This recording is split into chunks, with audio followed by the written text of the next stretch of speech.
Hi, I'm Andrew Torgett with Texas History for Teachers.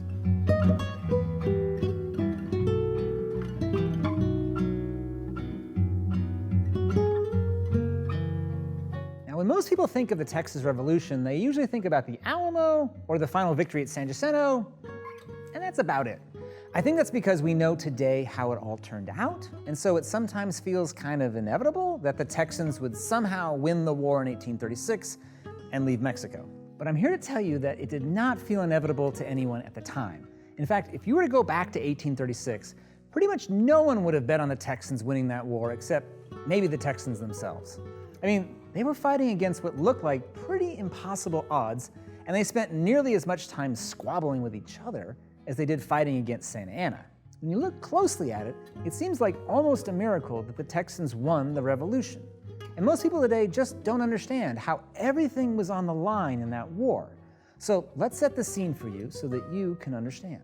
The first thing that you have to know about the Texas Revolution is that it happened as part of a much bigger civil war that was raging across all of Mexico at the time. Remember, the Texans began their revolt because Santa Anna overthrew Mexico's national constitution of 1824.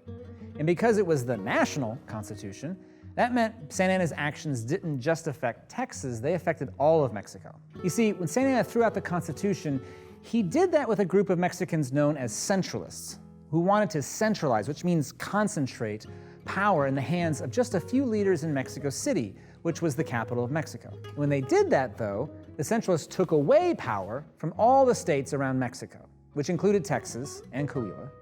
And that meant that these states could no longer make their own decisions about how things should be run in their parts of Mexico. And that, as you can imagine, made a lot of Mexicans angry. And these angry people were known as Federalists because they supported the federal Constitution of 1824, and therefore they were against Santa Anna. So Santa Anna overthrew the Constitution, and the Texans weren't the only ones mad about it. Lots of states across Mexico began revolting, like Yucatan in the south and Zacatecas north of Mexico City. In other words, Texas was not the only Mexican state that rebelled, but there's this amazing thing. They were the only one that succeeded, which is kind of crazy and means that the real question is, how on earth did they manage that? Because the truth was, things did not look good for the Texans during most of the war. For one thing, the Texans were deeply divided amongst themselves. Today, most people think that the Texans must have been fully united and on the same page during the Revolution. But that just wasn't true.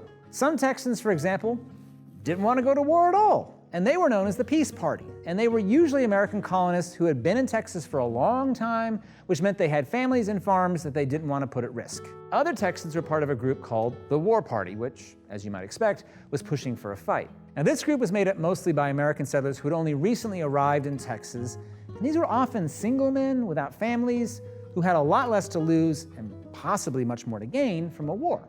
Now, the War Party finally managed to force everyone into a fight when the Battle of Gonzales started the Texas Revolution in October of 1835. But even then, there were still lots of different perspectives. For the Mexicans who lived in places like San Antonio, most of them saw the revolution as a part of that Mexican Civil War between Centralists and Federalists.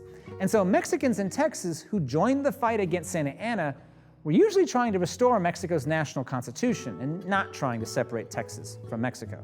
For the nearly 5,000 African Americans who were in Texas because they were enslaved on cotton plantations in Stephen F. Austin's colony, freedom wouldn't come from supporting the Texans, but it might come from running away to the Mexican army when they marched into Texas.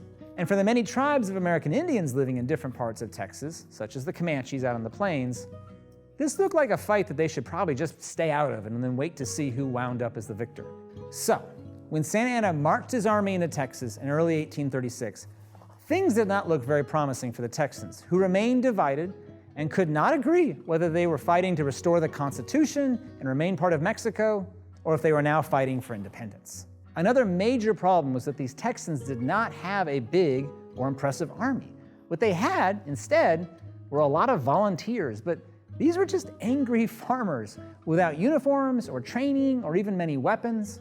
Santa Anna, by contrast, was deeply focused and determined. And here's the part that most people often forget. For most of the revolution, Santa Anna was winning. In fact, nothing seemed to be going well for the Texas rebels. They made an epic stand at the Alamo, but they lost. They were then badly defeated at Goliad. For most of the war, Santa Anna's bigger, better supplied armies seemed to be winning just about every fight. By the end of the Revolution, thousands of Texans, men, women, and children, had begun abandoning their homes as they fled toward the United States in utter terror. So with everything on the line and everything at stake, the question remained, how could all of this finally end in victory for the Texans?